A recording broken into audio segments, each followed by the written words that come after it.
Welcome back to SideQuest, episode 48, The Legend of Zelda, Majora's Mask, episode 2. Back with me is my esteemed colleague after a short respite, Easter respite, Mr. Wesley Schantz. Welcome back, Wes. How you doing? Hey, good to be back. And yeah, it was great having Easter off, but it's good to be back and talking again with you.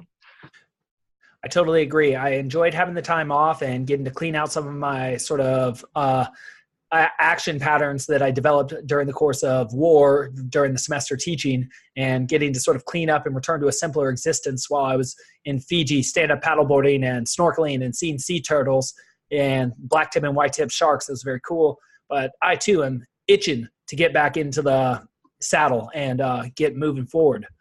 So speaking of, for this time, I think we agreed to talk after finishing our initial stint in Clocktown about going through the Southern Swamp and the Woodfall Temple. So we've met several new characters. We've gone through our first major puzzle and major labyrinth maze. There we go.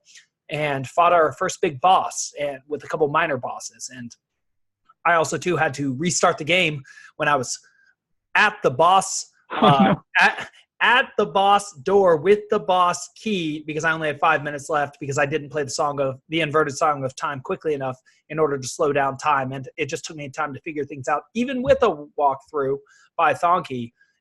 This game is tough, and I can see why it was tough for me as a kid. And I actually am far more impressed by kids, even though these days telling somebody that I did something hard like playing Zelda might sound sort of dorky or like a joke to them. It's like I do rather difficult things during the course of a day. Like I do teach Dante, I do teach Homer and Virgil right now. I do fairly difficult CrossFit workouts, and this is still pretty hard, even though not as physically grueling. Yeah, it's hard in its own way. I mean, and you see this if you ever like have somebody who's new to video games. It can be an overwhelming challenge to put a game in their hands. Whereas for a kid who's, playing them all the time, it's super easy, but then you look at their performance on any of an array of other activities or tasks, and, the adult will easily outperform the kid on most of them, right? It's so interesting to see like how different people's strengths manifest in different ways. And and how play is its own kind of challenge. For sure. And now I sort of am that parent sort of figure, because this is not I did play the Ocarina of Time and beat it, but I did not play Majora's Mask. So this is my first time going through this. So instead of sort of a nostalgia fest like we had with Final Fantasy VII, where I was very comfortable at the helm and could sort of sit back and rest on my laurels knowing how to get through that game, everything is new to me. And so like I was telling you in the pre-show, or maybe I just mentioned that here, I got to the boss. I spent several hours getting the necessary, going through the puzzle and hitting the necessary points and doing, the 30 or 40 things in order you have to do in this game while figuring things out in order to get to the boss battle. And then I ran out of time and had to do it all over again.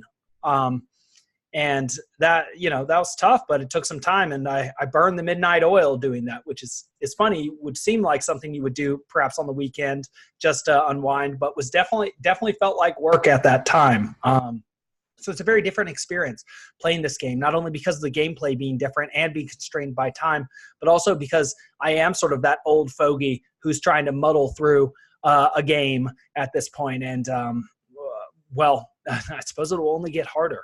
But you were saying that you have a friend, Mr. Ben Kozlowski, who I think you had on your show once to talk about Earthbound, and that he had heard our first recording and took some interest in it and had some notes for us that you wanted to bring up.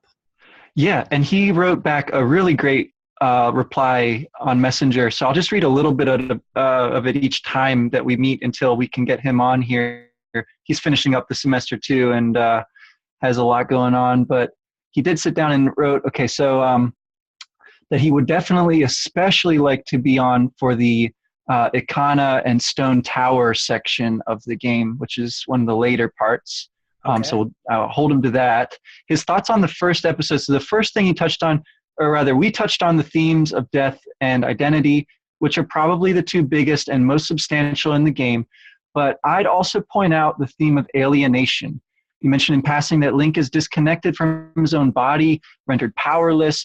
I think, though, there's an additional layer here. Beyond powerlessness, when Link wears his various masks, he is frequently judged or discriminated against. The guards won't let a child leave the town because it's unsafe, even while the town rulers argue that the town is unsafe in the mayor's office. Only when you return with a sword do they reconsider your request. Likewise, many of the characters won't respond to your requests unless you are a scrub or a Goron or a Zora or a human. The same Deku merchant who you barter with to get into the clock tower as a scrub will only sell stuff to you when you're a boy. The bombers tell you straight out that you aren't allowed to be a member of the gang. No scrubs, they shout.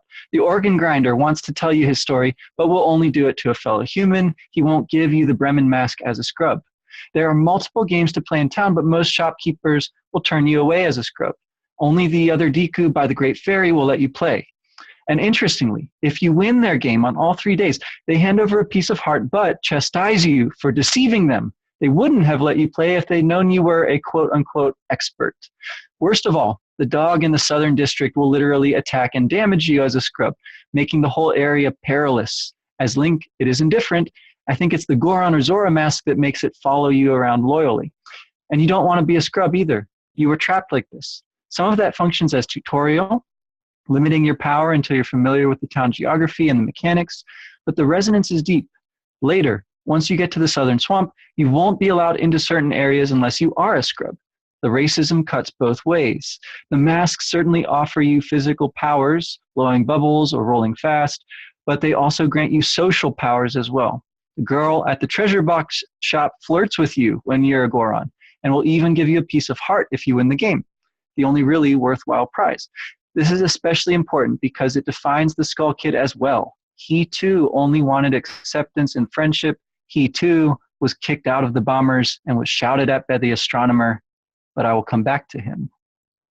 And we see that, right? When we come to the gateway to the Southern Swamp area, there's a little cutscene with the drawing there. So yeah, what did you think? Yeah, there are three things I wanted to say there. I was going to draw a connection between Link and his estrangement and alienation, and also the figure of Lucifer, the sort of devil mask-covered antagonist in this game, the masked boy. What is the name of our masked antagonist again? Skull Kid, right?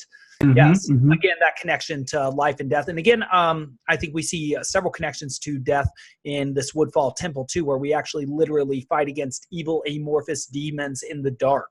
So I think that's fantastic what Ben wrote. I totally agree. I would say that there is a parallel drawn between Link in being estranged as well as Skull Kid, and also the differing ways that you can deal with being estranged, in the same way that Harry Potter in the series we're talking about with Sarah right now is estranged, but deals with his estrangement in a different way from Tom Riddle, Voldemort. And that we see again that sort of archetypal contrast between people get dealt poor hands or have to deal with being belittled or made outcasts, and they deal with that in different ways. And I would say a stronger case than, I would say that the estrangement and alienation goes much deeper than what we call racism these days, because obviously that's the major theme of the Odyssey as well. There's a major connection between putting on masks here in Zelda and Odysseus often portraying himself as different from he is, in particular when he gets to Ithaca and portrays himself as a beggar and is sight unseen by those who know him. And in fact, when he gets to Scoria, earlier before that, a sort of magical divine island where sort of angelic people who sing and dance live, it is said by Alcinous, no man is just born from rocks and streams or rocks and trees. You must have some name. So the idea of estrangement is big, and also in Dante and of course in Virgil's Aeneid that I write about, the Trojans are themselves estranged from their own identity and have to build a new one. In the Aeneid, and Dante is of course literally actually estranged and the events that follow 2 years after the text of the Divine Comedy. So what I think is very even stronger than what is simply in the words that Ben gave is the notion that what Link seems to be doing is gathering the perspectives, like in Dante's Sphere of the Sun, where St. Thomas Aquinas, who's a Dominican, talks about the Franciscan perspective of Bonaventure, and Bonaventure, who's a Dominican monk, talks about the Franciscan perspective of, vice versa, who is a Franciscan monk, talks about the Dominican perspective, Thomas Aquinas. What Link is doing opposite from these people who are showing their obvious limitations and prejudices is he's acquiring information from them. He's taking on the perspectives of these other people, then being treated like them in order to receive real experience as them. He's actually walking in their shoes. The shoe is on the other foot. And through that, he gains experience. And so what's interesting is that we as the players of this game, we don't gain experience in the same way as in a traditional RPG. In the traditional RPG, your character literally gains experience and becomes stronger, but we gain experience through actual experiences in the game, and we learn that sometimes you have to be perceived in one way to receive one interaction and be perceived in another. And what's interesting is the game doesn't give you a moralistic sort of lesson here. Sort of, I would consider the simplistic, naive moralist way of perceiving this is, man, look how bad these people are. They're so prejudiced. It's like, well, I think more of what this is trying to say is this is how people tend to function. And I'm not trying to make any great encomium of prejudice here, but more saying that the valuable lesson that's being taught to young people is that people seem to be rooted in their perceptions and their prejudices of things. And the truly effective individual is somebody that gathers maximal information about their surroundings and learns how to interact with them in the most beneficial and rewarding way. And that based on what Ben has said there, that actually this game is teaching perhaps the most valuable lesson that a young person can learn, which I think the cliche, it takes a village, really means. I mean, when we think about that, we say kids are hard to raise, but that's not what the expression means. The expression means you need to show them that crazy astronomer. You need them to know the crazy person who says far out alchemical style things like us, as well as, like the great athletes and the great jugglers and the great teachers. They need to be exposed. People need to be exposed to massive amounts of perceptions just to understand how the social world, their world, works, would be what I initially have to say. Awesome. Yeah. I like that you bring it back to the idea of it taking a village to raise a child. I think that is a big message here in this game, to kind of flip it around, right? Like, what the Skull Kid lacks is a village. He's alone, right? And so when he's alienated and sort of cast out by his friends, then he's really susceptible, that is, to the mask's pull and its temptation. And so I wanted to jump just to read one more thing from Ben. He has 5 points, but the fifth one is the relevant one here, I think. It goes to what we kind of end up with at the end of the Swamp chapter, and so we can kind of talk about range over everything from the start of it to the end of it. But he says, I hope you touch on the subject of the Deku Mask's identity in the coming episodes. I've always been very moved by the very slight details you get from the Deku Butler about his son's disappearance into the Lost Woods. In the end credits, there's a brief shot of the butler kneeling at the twisted Deku stump you find on your way to Clocktown. It's this very stirring reminder that even your control of time cannot save everyone, that not all the characters will get a happy ending in a story, no matter how many people you help. Lastly, and most importantly, you should definitely give the Skull Kid and Majora's Mask another look. There is a lot of biblical imagery running through the game, but equating the Skull Kid with Lucifer isn't the most logical comparison. The Skull Kid isn't evil, he's mischievous. He plays pranks, and that annoys people, which leads them to cast him out, and leads him to feel threatened and lonely. He meets the fairies, his only friends, and does ultimately end up with the dark fairy. But reading Tail as symbolic of evil seems a bit off, too. Tail is, if anything, another innocent. Tattle, your fairy, wants to protect him. She gets angry when the Skull Kid hits Tail, and it's clear that the Skull Kid doesn't care for either of them as he pulls down the moon. With that in mind, it's very clear that the real antagonist here is the mask, not the Skull Kid.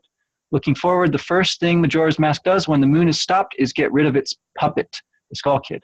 He even says that the puppet is worthless. The Skull Kid isn't evil. He's a kid who started hanging out with the wrong crowd, just like Tail and Tattle are corrupted by hanging out with the masked Skull Kid. Most of your interactions bear this out.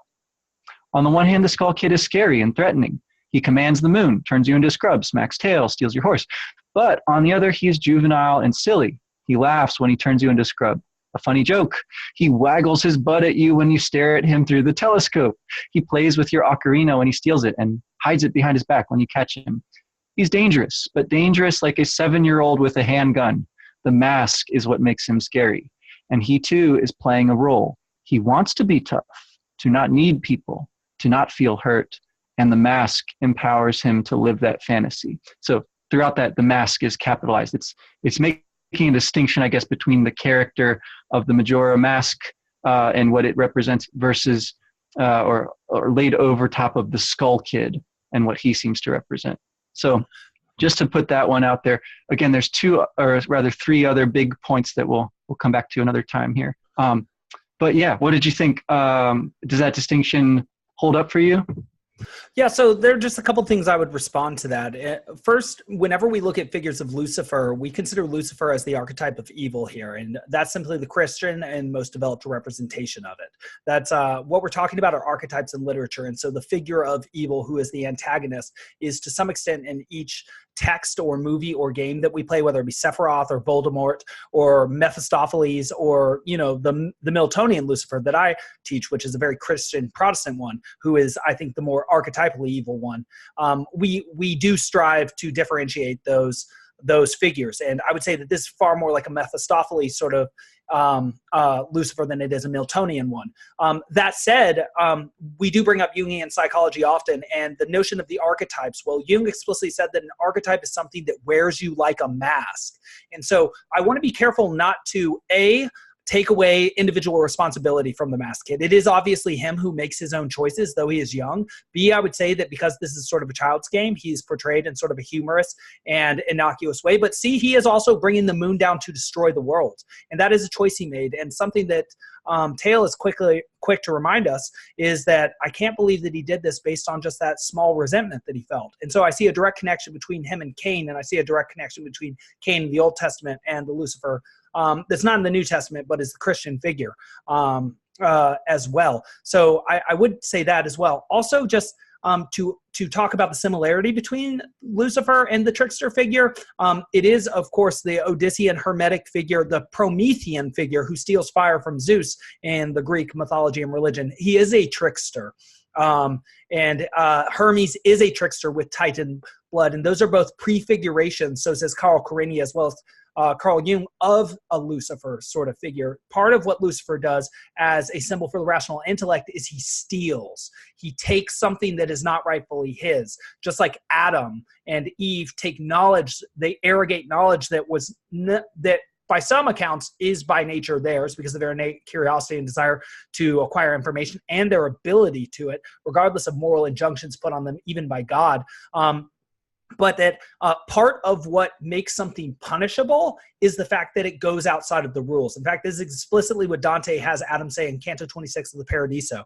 He says that Adam is asked 4 questions by Dante, and one of them is, why were you expelled from Eden? With the background being like, how could you do injury to a perfect God? You couldn't. So it can't be out of revenge, especially if the reason for the resurrection was to forgive the most unforgivable possible sin. There must be a different reason. And Adam says it's actually quite simple. It's because of his respect, God's respect for human free will, that we're punished for making a choice. And so I do want to be clear that I do want to honor the fact that even though Skull Kid is young and as Skull Kid in Clocktown, which is possibly an underworld-style place, that he might just be a developmentally appropriate figure of the Luciferian or the evil. And I do agree that there is a difference between mischief and evil, but that here they seem to be wedded together in the same way that the Hermetic Promethean figure and the Luciferian figure, even in Milton, who convinces Eve, especially in the form of a toad, to go outside the bounds of their rules, that he is, in fact, a Luciferian figure in that way, but that my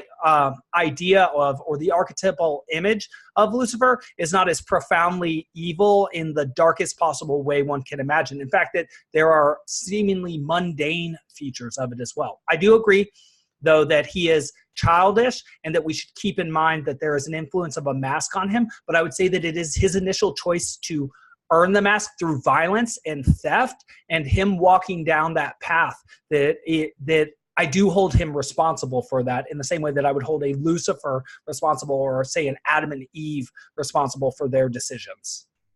Awesome. Yeah, I like that distinction as well. And I really like the way that we get sort of both sides of that portrayed.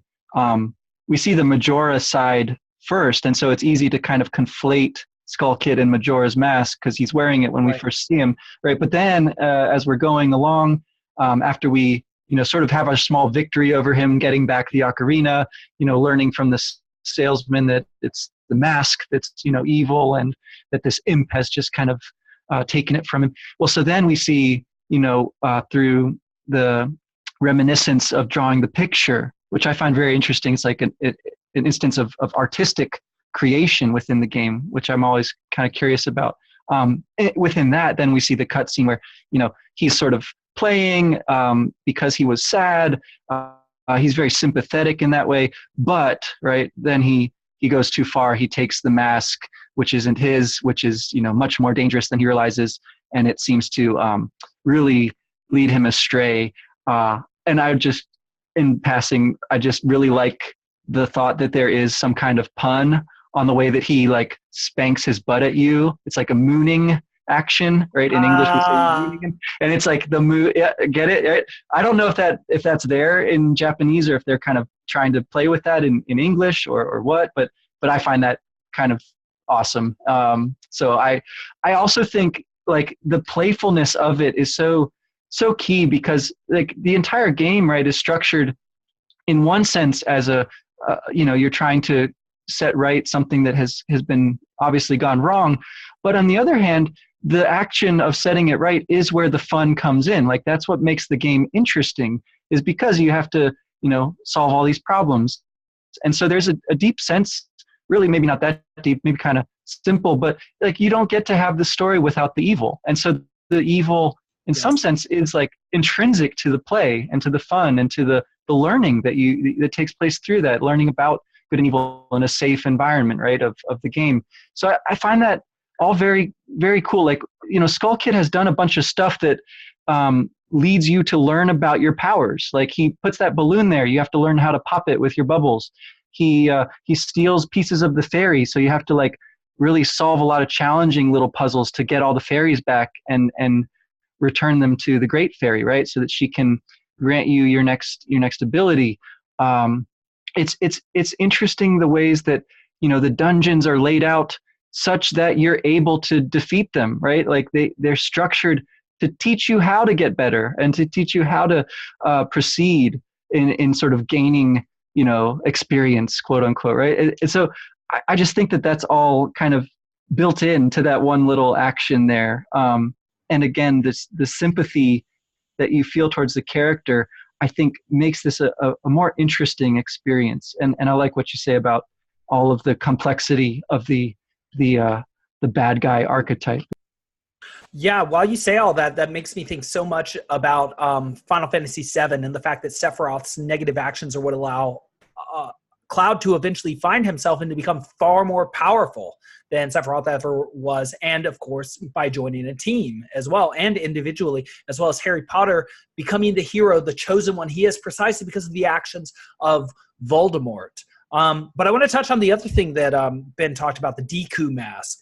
And what's interesting is it's making me think, because I haven't gone through the game in the way that you guys have, and so perhaps I will make mistakes. I will certainly make mistakes along the way. But it makes me think that perhaps one of the things the Butler likes about you, and I need to follow him because I've tried to follow him several times now, and I haven't gotten to the end of that very difficult puzzle, even with the bunny. I would say, isn't it hard? That it's almost as if the mask you have is like the sole remnant of the dead Deku, which is the son of the Butler, and that he sees that kid in you, and that you act very similarly to him, or even look like him in sort of a creepy way. I just wanted to mention that as popping into my head when you and Ben's message talk about the Deku scrub, but also just it's so interesting. You only get, at least so far with the 5 masks I have, the animation of putting on the mask and taking it off with the Deku mask.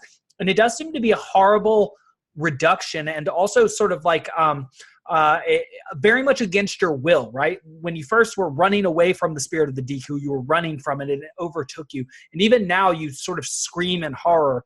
And just as a corollary to that, I wanted to mention the use of sound in this game.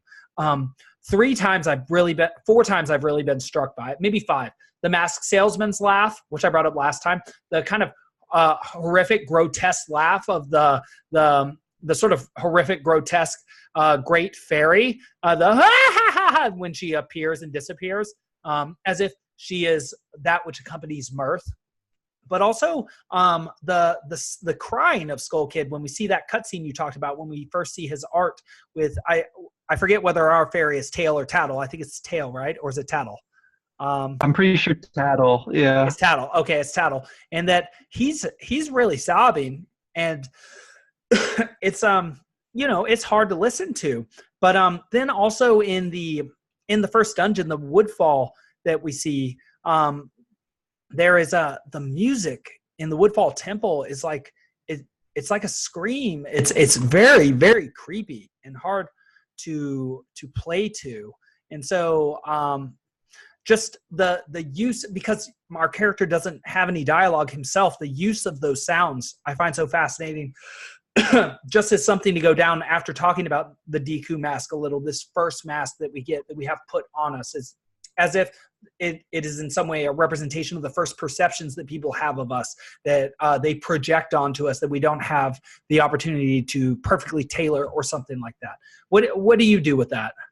Oh, yeah, it's very, very interesting. I did notice the little stump guy. It's the first thing that you have to focus on with your Z targeting. It's like a very brief tutorial about how to do that. And so you're kind of encouraged to check it and maybe be curious about it. And then I think it is right to probably put it together with the butler having lost his son, to sort of make that connection. If it's not clear at first, then you do see it at the end of the game. And sorry to make that little spoiler there, but I think that there's also something to be said about the kind of chasing that you have to do with the butler. It is probably the most difficult thing that you've been, challenged by so far in the game. But it bears a close resemblance to following the little monkey guy in the Lost Woods area, right? And so you're following him along. It's also a lot like the very first tutorial, where you're like, trying to chase the Skull Kid, although he's a good bit further ahead of you. There's not quite that same urgency in the gameplay, but there is in terms of the narrative of the story that you're given. Like, you're chasing him as fast as you can. He just happens to be that much faster than you, right? And so with the butler, it's real frustrating because you'll get close a bunch of times and then you'll hit a new trap that he's able to just glide past with his little Mary Poppins umbrella, right? But you're following him on foot.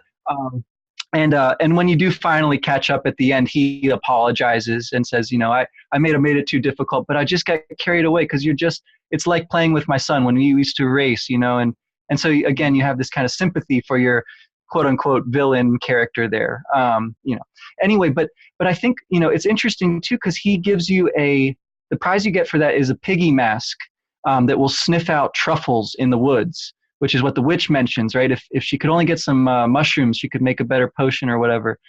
So it's like there's multiple ways in which that sort of gameplay element correlates back to a previous one, which correlates back to a narrative one, right? About this lost child who's turned into a tree.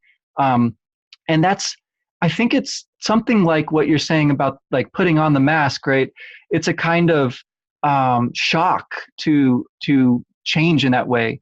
It's not as static, of course, as what happens to the child who gets turned into a tree, right? Which presumably is something that Skull Kid did, right, to him in that moment. But anyway, it is pretty harrowing. The kind of laughter, right? The way that laughter gets coded as like frightening is really disturbing in a way too, because the characters that you hear laugh are sort of mighty, or at least mysterious and powerful. But they want to, it seems, they want to play with you, right? They want to have fun. And so, as the player, that's what you're doing too. In some way, you're sort of like implicit in that is like your agency too, right? So it creates a certain amount of texture to what otherwise is just a straightforward good versus evil kind of story. So I do think it makes it a good deal more interesting here. The ways that the gameplay leads you to think and make connections, the ways that the sound helps you sort of see more of the themes of the story, just like immerses you in the activity of playing, but also makes you sort of uncomfortable with the activity of playing, right? In all sorts of ways. I think that another example of that is the boss of that swamp dungeon or temple, right? He's got a really creepy sort of almost like a rusty gate sound that he does as his laughter, that kind of rasps back and forth as he dances around, and he slashes at you with this long blade that you can't. I mean, if he were like playing seriously, right, you would never get close to him. It's only because he sort of prances and dances around that you have a chance. It's almost like he's letting you in. Again, there's many different ways to approach that. I know you had some thoughts about sort of the way that that's a bit of offensive representation of like a primitive mask wearing sort of ritual that you might actually have like a lot of ritualistic importance in real world terms, right? But I also think like the way that you are invited to see that as not entirely serious effort on his part to fight you, is just, it's unsettling, it's weird, it's kind of, again, like makes you reflect a little bit in the midst of this challenging part of the game on what it is you're up to, and particularly if you have to do it more than once, which you probably will throughout the course of the game. Yeah, and I certainly did. That actually brings up a cluster of thoughts to me that I want to mention, and also touch on the theme that Ben brought up about sort of prejudice and misperception. Because the reason that we first go into the Woodfall Temple is, of course, because this monkey, this primate, is because of prejudice by this Deku king who flies off the handle quickly and needs to get beaten up by his daughter afterwards, beaten back into shape, sort of like Alkinoos with Nausicaa. But, if Alkinoos were a poor father rather than a good one, or a poor king rather than an astute one, is that this king, this monkey is being blamed for something he didn't do. And so I consider the poisoned water in the swamp as sort of a metaphor for the poison perception or the poison relationship between these two types of beings, right? You have to clear the waters between them so that the light can shine through, so that they can see themselves appropriately, because something has gone wrong and immediately somebody has jumped to conclusions and wants to punish somebody for this. And that does seem to be our initial inclination as either Dekus or primates or humans, right? We want vengeance over justice at first. And it actually takes quite a bit more work to get actual justice than it does to get vengeance, but we'll often settle for vengeance if we just make our gut or we follow our gut emotional initial reaction. And so I did want to mention that I started seeing that as you were speaking, but I also wanted to mention, you were talking about how things are getting more complex rather than simplistically. When we are in the temple, we reach a room with several of, I think they're called black bows, the evil amorphous spirit demons that are very easy to kill, but often attack you en masse in dark little areas. Yeah. It's almost as if they are themselves metaphors for the dark recesses or corners of your mind where little demons that you have not dealt with amass. Clean your room, everybody. But that you reach a room that is actually, you're told by Tattle, and funny that her name is Tattle, right? From an onomatopoeia sort of perspective, she's tattling to you. She tells you additional information that and she brings light to situations. Is that you are entering a room full of evil. And just mentioning that in the idea of a sacrifice unjustly of this monkey to appease the anger of the king, and the idea of Odalwa shown in this sort of tribal ritualistic masked way, which does have some meaning for me, having just gotten back from Fiji, where they did, by the own account of our good friend Sorelli, who was our tour guide there, they were cannibals in the South Pacific. It was the coming of the British and Christianity that showed them a new way of being. In fact, Sorelli was I hope he listens to this, because he explicitly said that had he been born 100 years ago, he probably wouldn't still be around. and they do sell tribal masks there in the gift shops. And so that's sort of very interesting. And yes, I did notice that Adalwa, I do not think we would be able to get away with putting a figure like him into a game nowadays. Somebody would, the PC police would bite somebody's head off, the game publisher's head off. They'd probably be boycotting every GameSpot or something like that. But I also agree. So I think there's a layer of complexity. Why is it so evil there? Is there a notion of evil sacrifices having been made there? Is there an evil spirit to the place? Because this is something that has perpetually happened, that has happened many times. Is there information that we cannot yet grasp there? We're just moving through the game in our sort of childlike way, just going place to place. But there's this undertone, this undercurrent, this poisoned undercurrent of profound evil. And as you mentioned, he dances and he makes a ring of fire. It's like you are entering a room of unjust sacrifice where countless people have been killed before. So that's just what I wanted to sort of touch on, not pinpoint quite yet. Oh yeah, that's very interesting about the monkey and the princess. There's almost a Romeo Juliet thing going on there too, where yes. part of the king's anger is that this monkey, right, has kidnapped the princess, right, his daughter. That's just not right. This outsider, and there's also this element too that makes it worse, is that the monkey knows that something's wrong and is trying to fix it. He's the one who teaches you the song, which he learned from the princess, right? It's the only way that you're able to access that place in the first place is because you have the Song of Awakening. So it's the first of your sort of locality songs. You've now got, of course, the Song of Time, which links you back to Zelda, which makes this a Zelda game, even though she hardly appears in it, which is crucial. You can't possibly have any chance of doing this in just 3 days unless you can replay over and over, which is the power of play, right? To iterate. It's great. Right. It's a great little built-in metaphor. And so you got that. You can play it backwards, as you mentioned. You can invert the Song of Time, and that gives you more time within the time that you iterated, right? So that you can accomplish more at one go, which is fascinating. And that's the Scarecrow who gives you that hint when he talks about, you want to dance with me to pass the time, play it double time. Or if you want to slow down, then play it backwards. And anyway, now you've also got the Song of Healing, right, which allows you to remove the mask and put it back on at will. And you'll be using that throughout the game to gain more of the masks that do that transformation graphic on you, as opposed to the ones you just simply wear. And so the Song of Awakening, also you get, as you're close to there, you get the Song of Soaring here too, from the owl. So you're really right. Getting a bunch of new bits in your repertoire of music that you can play here. You also get the Oath to Order at the end of the dungeon, right? So that you can call to these giants when you need them.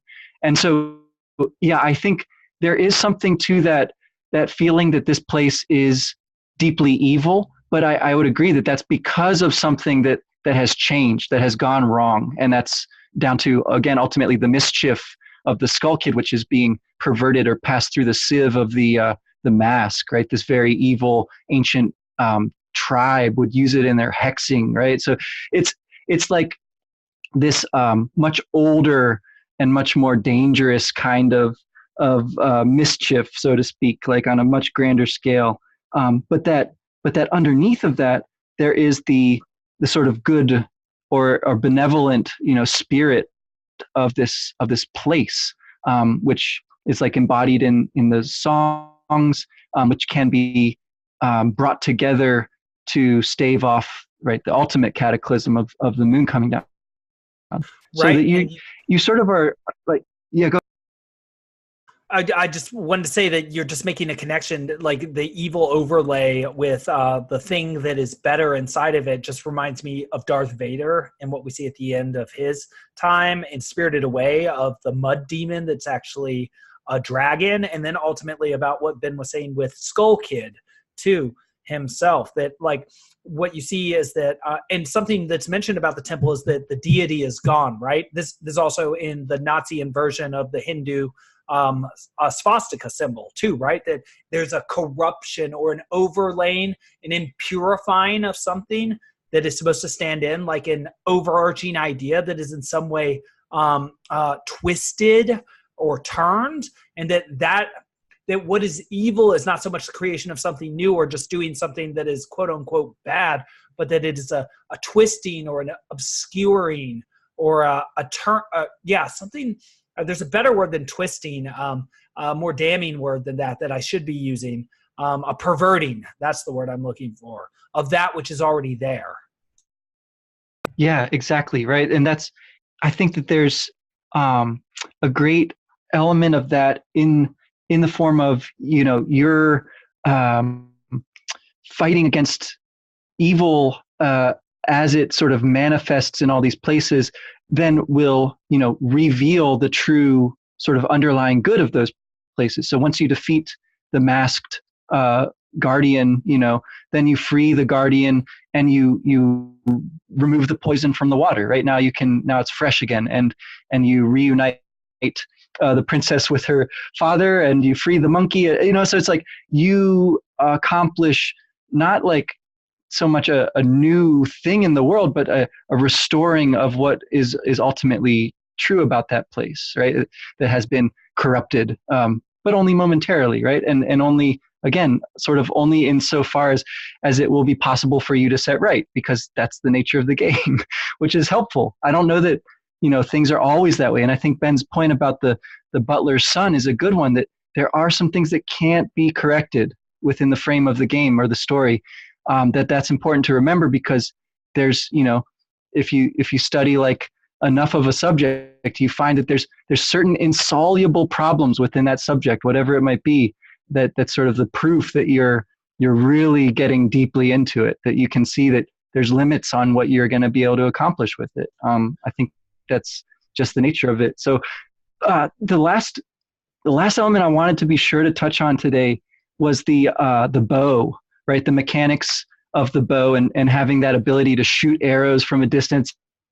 I know that's a great, sort of entree to some epic thoughts, I'm sure. But I'm also curious about how you thought that adds, a layer of complexity to the gameplay in the case of, as opposed to just blowing bubbles, now you can shoot arrows. Well, I mean, yeah, just a couple classical references before engaging that. Of course, that's what Odysseus has to do in order to prove his strength and accuracy. His sort of a metaphor when he changes from from beggar back to king is his ability to show his guided strength, or his ability to first string the bow and then shoot the bow. That in order to be a great leader, you must be strong and have direction and have the endurance necessary or the perseverance necessary to get where you're going. Also in the Aeneid, that's the first thing that we see Aeneas capable of doing in book 1. He kills 7 stags, themselves a kingly animal with their antlers as crowns, as we've talked about in our Harry Potter podcast with James and Harry's.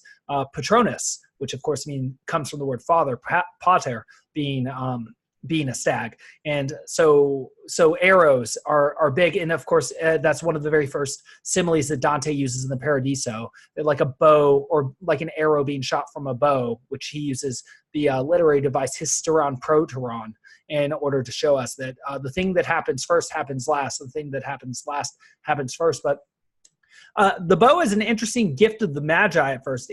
On the one hand, it is extremely useful. On the other hand, you do have a finite set of arrows, and it is hard to shoot with the bow, even when you Z-target with it. And you do immediately have to use it to shoot some eyes and to do some sophisticated things that without a study or a guidebook, I would have had trouble figuring out. You have to shoot you have to shoot your bow through some fires, 2 fires, I believe, 2 fiery torches in order to light other torches. And so just an interesting element here, again, with the purifying element, we don't just have the water, the baptismal sort of poison water becoming clear water. We also have the bringing light to darkness metaphor in here too. And also the sort of purgatorial idea that when you bring light to a place, there are fewer dark corners to hide in.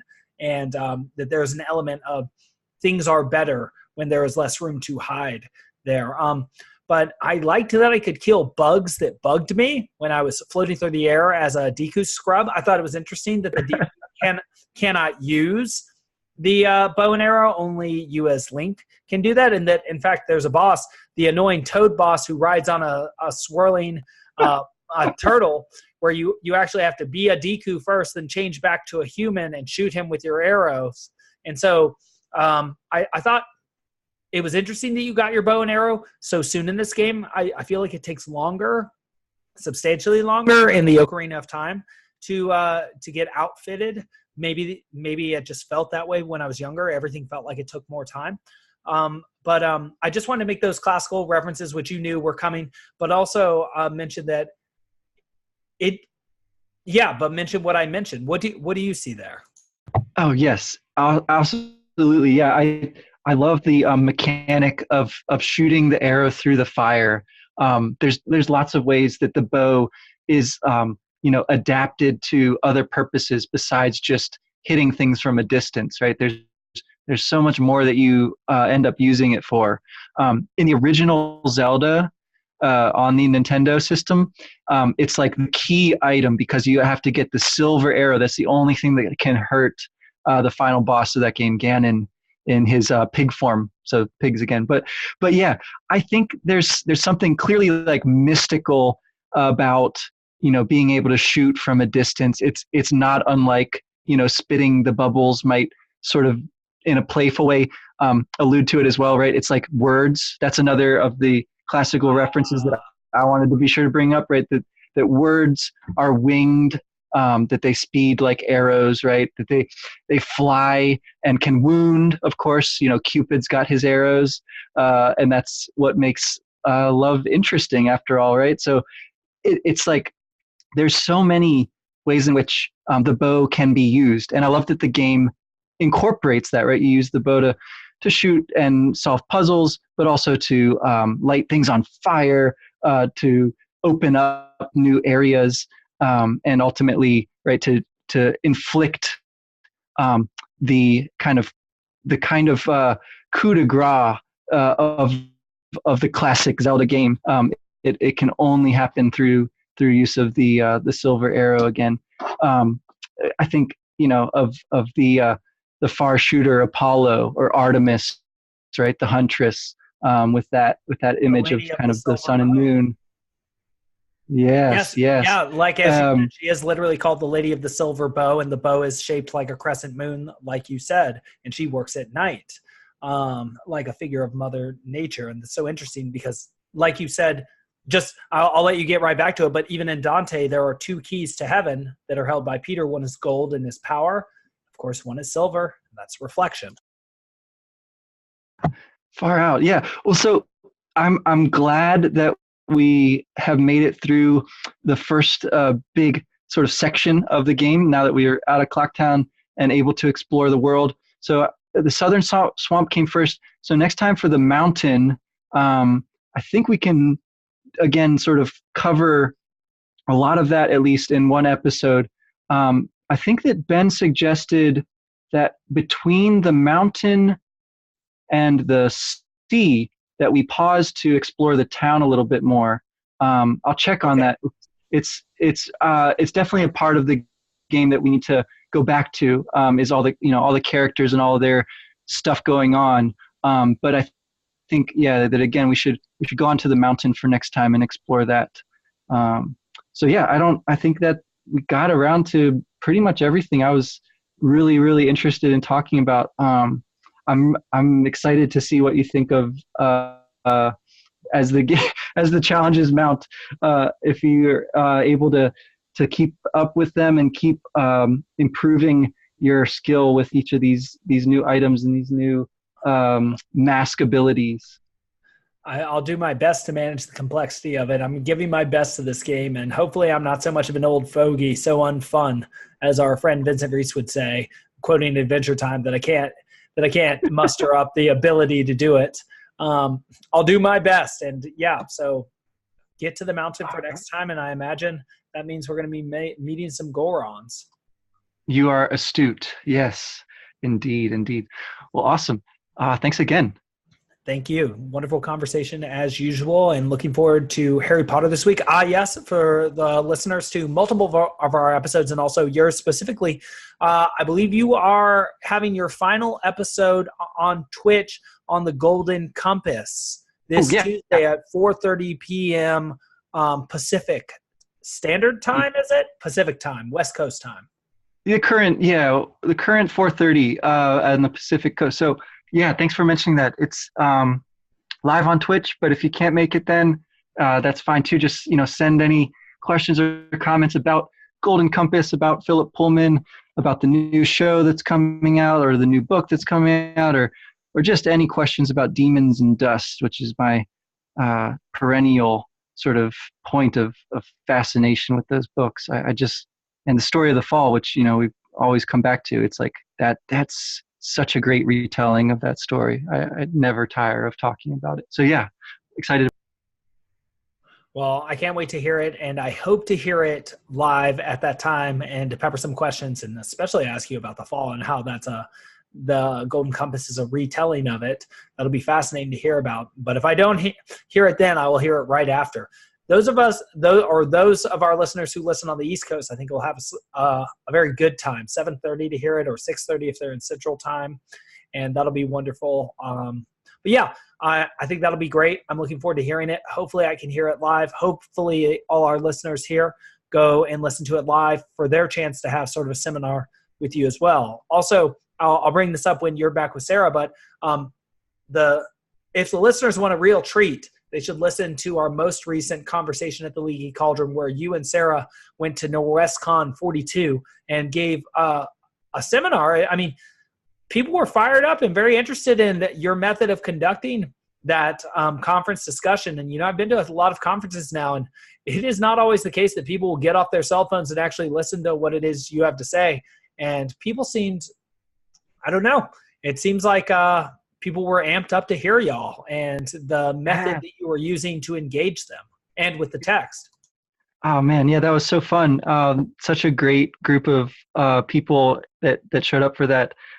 Really appreciated getting to do that with Sarah there, and yeah, I think it's a really good introduction actually to kind of a lot of what we're doing on these podcasts and what we've gotten to do over the years. It's I feel very grateful for that, and hope that it's exciting for people and sort of gets them interested in doing something similar.